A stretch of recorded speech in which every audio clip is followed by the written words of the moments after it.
Bueno, el tema de hoy es infección urinaria, que se trata de la proliferación de microorganismos a nivel de la vía urinaria y o a nivel del riñón que genera una inflamación secundaria.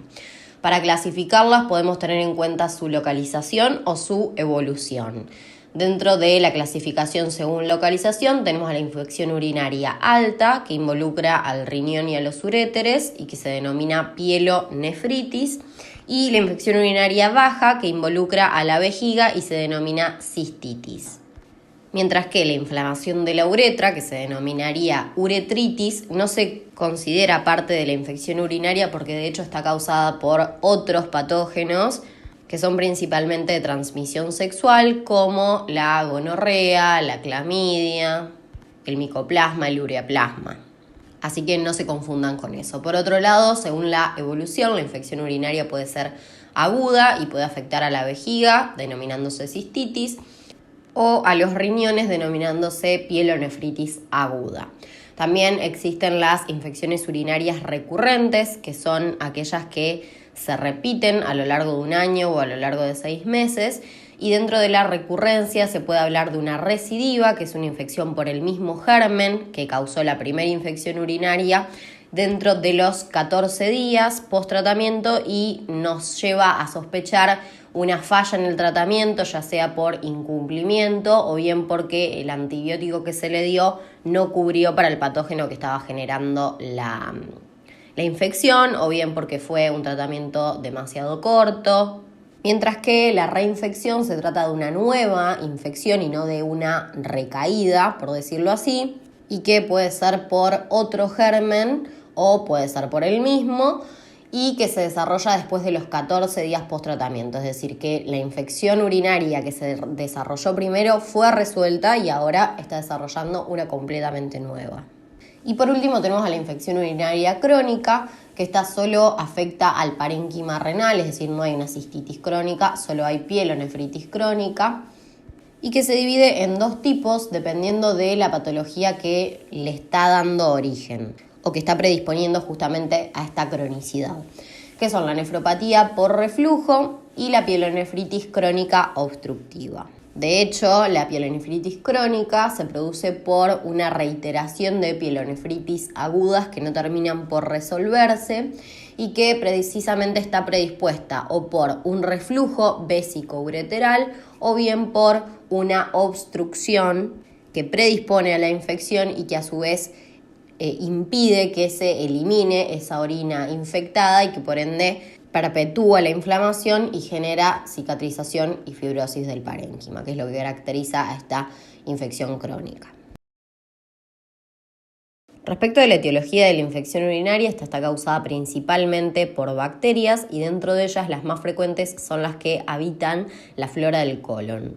Con menor frecuencia es causada por otros gérmenes, como por ejemplo los estafilococos. El estafilococo aureus es el patógeno que genera con mayor frecuencia las infecciones urinarias por vía hematógena.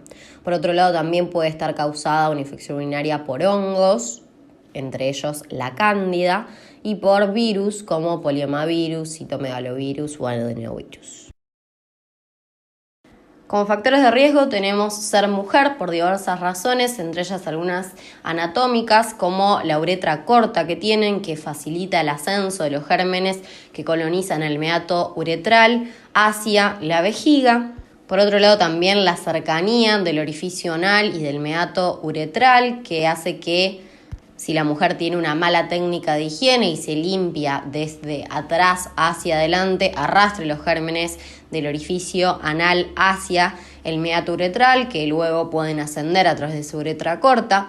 También el uso de bidet favorece que los gérmenes del orificio anal, o en realidad de la flora del colon, que se encuentran a ese nivel, puedan ser arrastrados hacia el aparato genital femenino.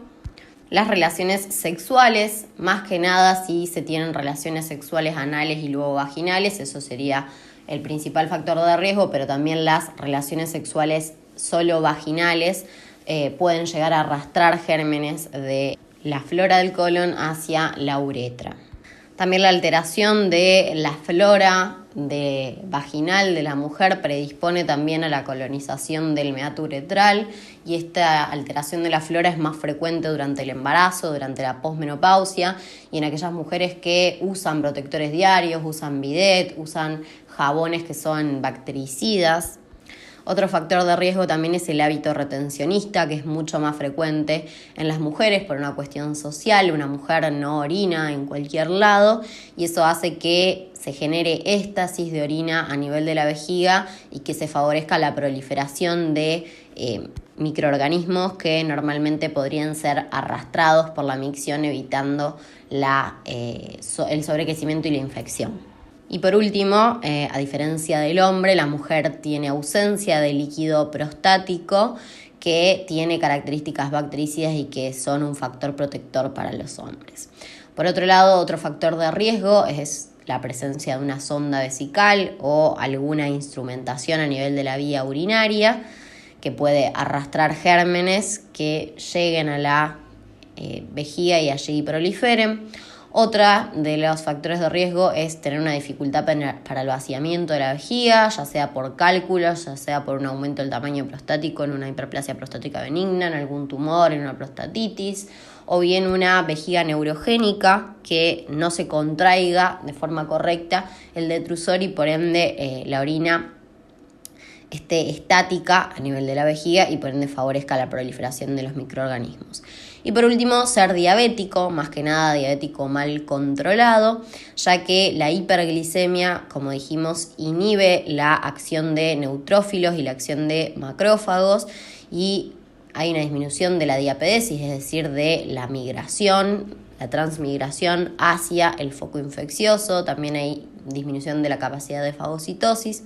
Por otro lado, también la misma glucosuria, si la hiperglicemia es severa, hace que exista cierto alimento para los gérmenes a nivel de la orina y por ende eso favorezca su proliferación.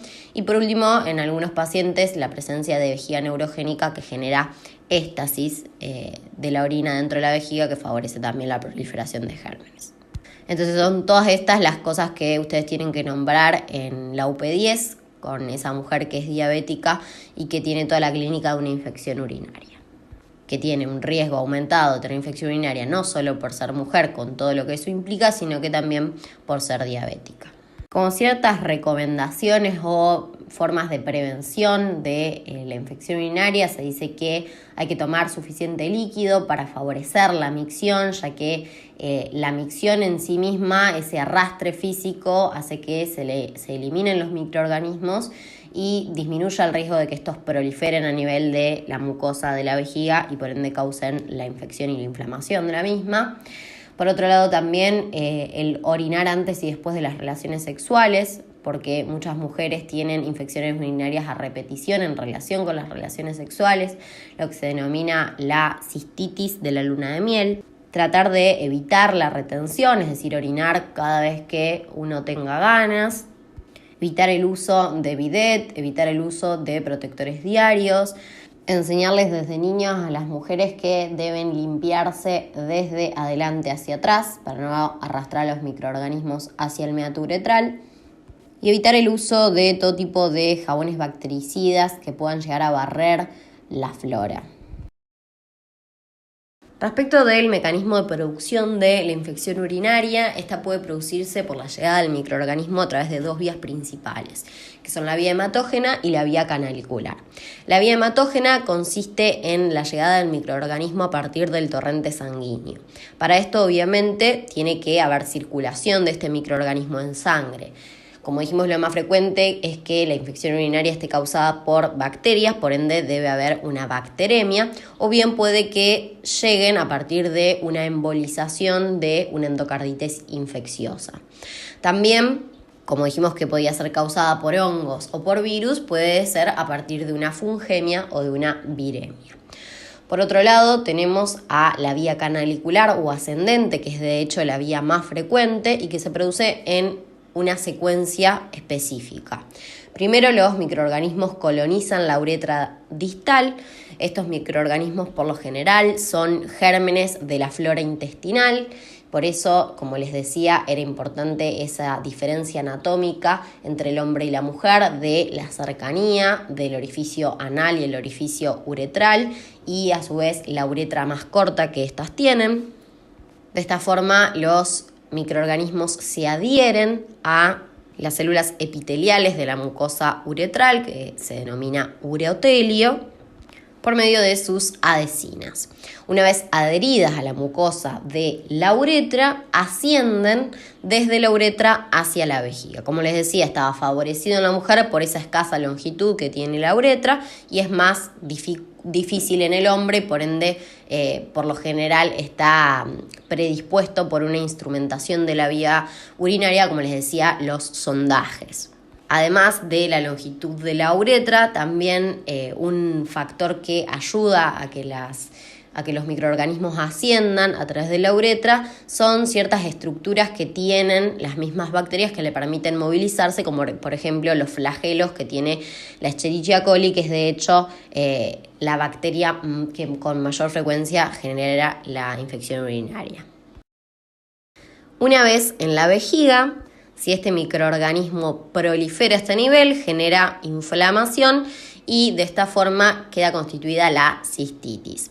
Por lo general, en la mayoría de las ocasiones, la micción continuada genera un barrido, ¿sí? Un barrido físico de estos microorganismos que permiten la eliminación de los mismos, evitando justamente la proliferación y la inflamación, generando la cistitis. Pero existen ciertas condiciones que favorecen al éstasis a nivel vesical y por ende favorecen a la proliferación de estos microorganismos.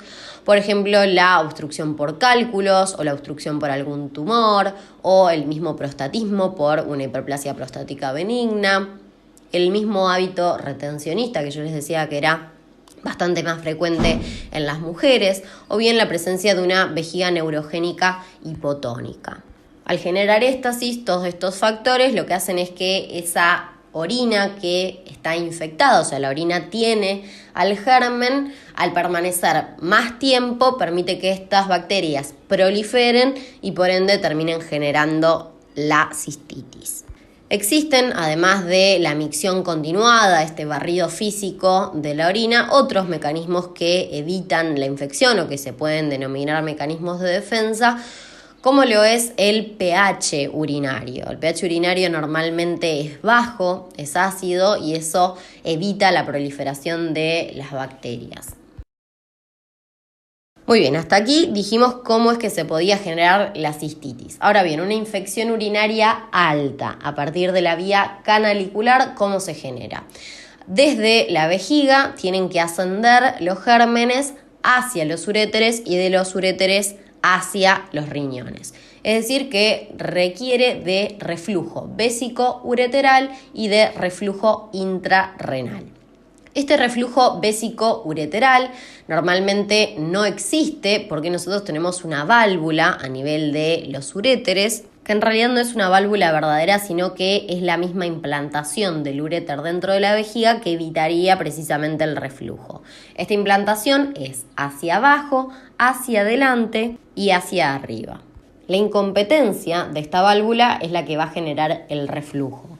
Y esta incompetencia puede ser por una ausencia, acortamiento congénito de la porción intravesical del uréter, o bien una implantación anómala del mismo, también congénita, o bien secundaria a un aumento de la presión intravesical que hace que se altere esa disposición anatómica de la porción vesical de la uretra y por ende se permita el reflujo.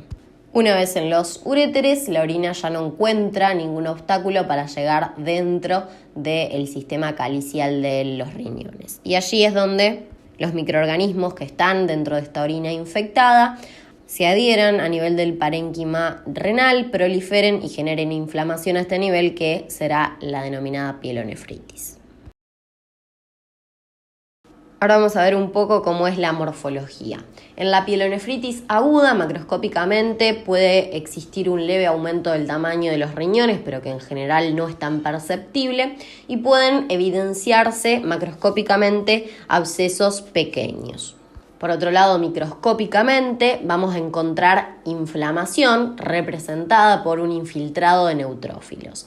Estos neutrófilos van a estar dentro de los túbulos, es decir, que tenemos agregados intratubulares de neutrófilos, lo que se denomina tubulitis neutrófila.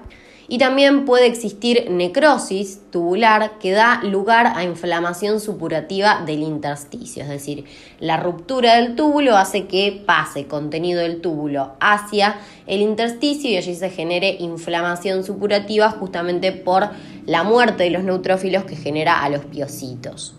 Esta inflamación supurativa intersticial parcheada son abscesos focalizados. Esta pielonefritis aguda puede complicarse con necrosis papilar, que es la necrosis isquémica de las puntas o los 2/3 distales de las pirámides renales. Esta es más frecuente en diabéticos, en personas con drepanocitosis, en sujetos con obstrucción de las vías urinarias y en quienes abusan de los analgésicos.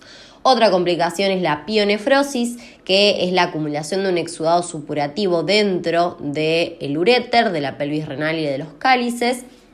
Y esto se produce cuando existe una obstrucción completa de las vías urinarias que impide el drenaje y por ende todo ese exudado supurativo se acumula a estos niveles. Una extensión de esta inflamación supurativa a través de la cápsula renal puede dar lugar a un absceso perinéfrico. Después de esta fase aguda de la inflamación, la pielonefritis aguda cicatriza. Macroscópicamente se va a ver reemplazada, los focos en donde estaba la inflamación, el parénquima renal, por cicatrices irregulares, que se observan como pequeñas depresiones. Microscópicamente existe atrofia tubular, fibrosis del intersticio e infiltrado monomorfonuclear que reemplaza al infiltrado neutrófilo. En el caso de la morfología de la pielonefritis crónica, macroscópicamente también vamos a encontrar cicatrices, al igual que en la secuela de una pielonefritis aguda, pero en este caso son cicatrices corticomedulares más groseras, son irregulares y están bien definidas. Se encuentran con mayor frecuencia a nivel de los polos superior e inferior, en donde vamos a poder evidenciar depresiones de la superficie, y también vamos a encontrar que los cálices están dilatados, cortados o deformados justamente por la presión que ejerce la orina cuando existe una obstrucción crónica que se va acumulando a ese nivel la orina o bien con el mismo reflujo. Cuando la afectación de los riñones es bilateral, siempre es asimétrica. Microscópicamente vamos a ver atrofia de los túbulos en general, pero también en algunas zonas va a haber hipertrofia y en otros túbulos dilatados precisamente por el aumento de la cantidad de orina que están conteniendo. Las áreas dilatadas de los túbulos presentan el epitelio aplanado y se encuentran llenos de cilindros que parecen coloides tiroideos y por eso se denomina tiroidización del riñón, que ahí tenemos la imagen. La parte blanca sería el epitelio tubular y en el centro se encuentran los coloides que le dan ese aspecto de coloide tiroideo. A nivel del intersticio encontraremos inflamación crónica con infiltrado monomorfonuclear y también fibrosis. A nivel de los vasos encontramos esclerosis obliterante de la íntima y los glomérulos en general están normales. Un tipo específico de pielonefritis crónica es la pielonefritis xantogranulomatosa.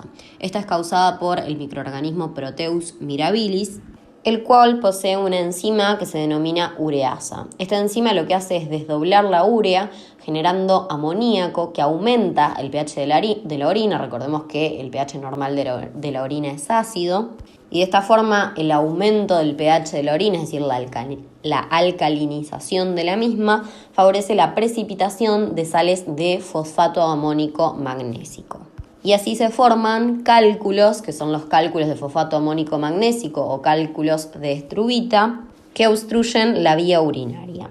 Estos cálculos pueden alcanzar un gran tamaño y se denominan cálculos coraliformes. Así, la presencia del cálculo en sí mismo junto con la infección llevan a la inflamación del parénquima renal y esta inflamación se cronifica. Macroscópicamente vamos a observar a este cálculo que toma la forma del sistema pielocalicial y en algunas ocasiones vamos a observar las lesiones microscópicas que al unirse generan una imagen macroscópica, que son masas necróticas y hemorrágicas que contienen macrófagos espumosos.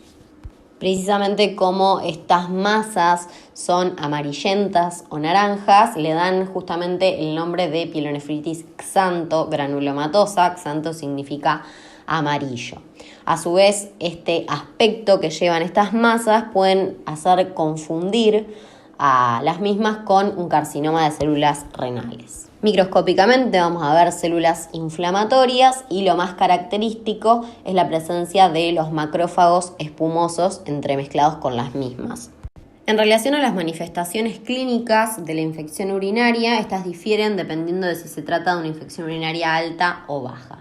En las infecciones urinarias bajas o cistitis, que son las más frecuentes, lo más común es que la persona tenga polaquiuria, es decir, un aumento en la frecuencia de las micciones, urgencia miccional, es decir, que tienen que correr para llegar al baño, tenesmo, que es una sensación de evacuación incompleta de la vejiga, o sea, terminan de orinar y se quedan con ganas, disuria, que es el ardor al orinar, en algunas ocasiones también tienen dolor suprapúbico a nivel vesical, y también puede ser posible la presencia de hematuria, es decir, de sangre en la orina, tanto microhematuria, es decir, aquella que no se ve macroscópicamente y que es definida por una presencia en el sedimento urinario de más de 5 eritrocitos por campo de gran aumento, o bien una macrohematuria visible como una orina roja. Por otro lado, la infección urinaria alta o pielonefritis puede tener los mismos signos de la infección urinaria baja porque la vía más frecuente de infección es de hecho la canalicular, por ende siempre se acompaña esa pielonefritis de una cistitis. Sin embargo, lo que realmente distingue a la infección urinaria alta de la infección urinaria baja es la presencia de signos y síntomas sistémicos, es decir, la presencia de fiebre con escalofríos. Puede haber también náuseas o vómitos, la diferente localización del dolor, que dijimos que en la cistitis por lo general era un dolor suprapúbico, en este caso es un dolor lumbar o a nivel del flanco, que al examen físico genera una puño-percusión positiva. Recuerden que no es pegarle una piña al paciente porque eso le va a doler a todos, sino que es un simple toquecito a ese nivel y el paciente va a saltar del dolor.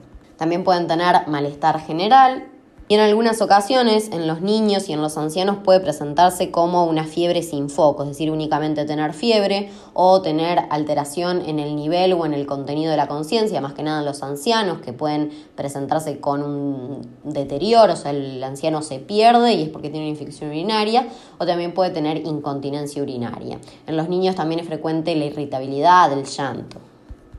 Respecto de la pielonefritis crónica, esta se puede manifestar con pielonefritis agudas a repetición, con la clínica de las mismas, o bien pueden presentarse directamente con signos y síntomas de insuficiencia renal. Lo más frecuente es que presenten hipertensión estos pacientes. Pero también puede ser que refieran orinar más de noche, que eso es lo que se denomina nicturia, y es una de las fases más tempranas de la insuficiencia renal, o sea, es una de las manifestaciones más tempranas. Finalmente, en cuanto al diagnóstico de la infección urinaria, este es en general clínico, pero en ciertas ocasiones es necesaria la confirmación por medio de tiras reactivas que se positivizan en la presencia de estereasa leucocitaria o bien con nitritos. Estos solo van a ser positivos si la infección urinaria es causada por un gram negativo, que es de hecho lo más frecuente, ya que la mayoría de las infecciones urinarias son Escherichia coli, o bien puede realizarse el urocultivo. El urocultivo se va a realizar no siempre, no ante toda cistitis, sino que cuando haya duda del diagnóstico, cuando el paciente tenga otra comorbilidad que pueda llegar a complicar esa infección urinaria, cuando sospechemos de que se trata de una infección urinaria alta, o en aquellos pacientes que hacen infecciones urinarias a repetición y que tienen una mala respuesta al tratamiento. Para la obtención de muestra, lo más frecuente es obtener una muestra por micción espontánea. En este caso tenemos que recomendar al paciente que utilice la primera orina de la mañana o bien que tenga una retención mínima de al menos 3 horas, que descarte el primer chorro y que obtenga solo el chorro medio, que previamente a la obtención de la muestra se higienice con jabón neutro, nada de jabones bactericidas que puedan llegar a inhibir el crecimiento bacteriano. A las mujeres, si tienen flujo o si están menstruando, también se recomienda el uso de tampones para no contaminar la muestra.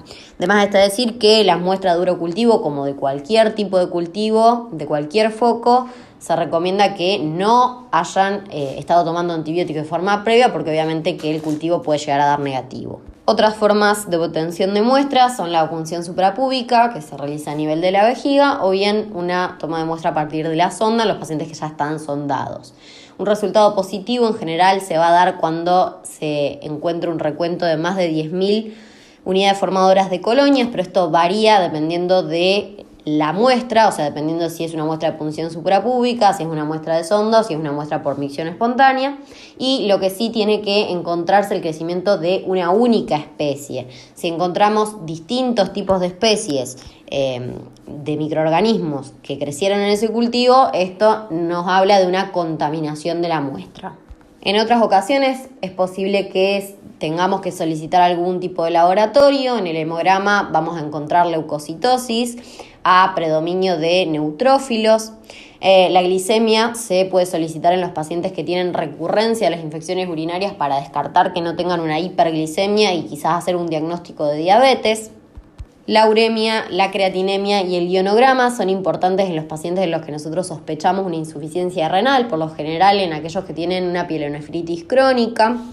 Y por otro lado, el examen de orina completa, siempre que se haga un urocultivo, por lo general también se pide una orina completa, y en el sedimento vamos a encontrar leucocitos con más de 10 por campo de gran aumento. Puede llegar a haber hematuria, como les decía, una microhematuria es cuando los eritrocitos se encuentran en un número mayor a 5 por campo de gran aumento. También podemos encontrar cilindros, en este caso solo van a estar cuando la infección es alta, porque justamente estos se forman cuando los leucocitos, las bacterias, proteínas, los hematíes, todos a nivel de los túbulos renales, de los cálices en realidad, adquieren la forma del túbulo y por ende generan ese cilindro que luego se orina. Y por último, en las infecciones altas es siempre necesario realizar una ecografía renovesical y en los hombres una renovesicoprostática para evaluar si existe cierta obstrucción por un crecimiento prostático. En cuanto al tratamiento de la infección urinaria, este se realiza con antibióticos. En general se hace una antibioticoterapia empírica y si se realiza el urocultivo, luego puede modificarse según el antibiograma. Y para infecciones urinarias altas que tengan hipertermia, obviamente antitérmicos, ya sea paracetamol, ibuprofeno, cualquiera. Por lo general se intenta que la pauta de antibióticos sea corta. En general en las infecciones urinarias bajas no complicadas, en las mujeres jóvenes se suelen hacer 3 días de antibiótico, en algunos casos 5, y en las infecciones urinarias altas no complicadas también en mujeres jóvenes 7 días, en algunos casos 10, y ya en las que son más complicadas por lo general se dan 14 días. Recuerden que siempre el antibiótico elegido empírico tiene que cubrir a la mayoría de los gérmenes más frecuentes sospechados, que en general son los gram negativos, y por lo general los antibióticos que se usan son la nitrofurantoína, el trimetoprim sulfametoxazol, que es el famoso Bactrim, quinolonas como la ciprofloxacina, y antes se usaban mucho las cefalosporinas de primera generación y de segunda generación, por ejemplo la cefalexina, pero últimamente la Escherichia coli en nuestro medio está siendo muy resistente a este antibiótico, entonces se opta por otras opciones. Y para el tratamiento de las infecciones urinarias altas se pueden usar los mismos, o bien también se puede utilizar una cefalosporina tercera generación como la ceftriaxona. Cabe mencionar que a veces el tratamiento de las pielonefritis requiere un tratamiento por vía endovenosa, mientras que la cistitis siempre es por vía oral.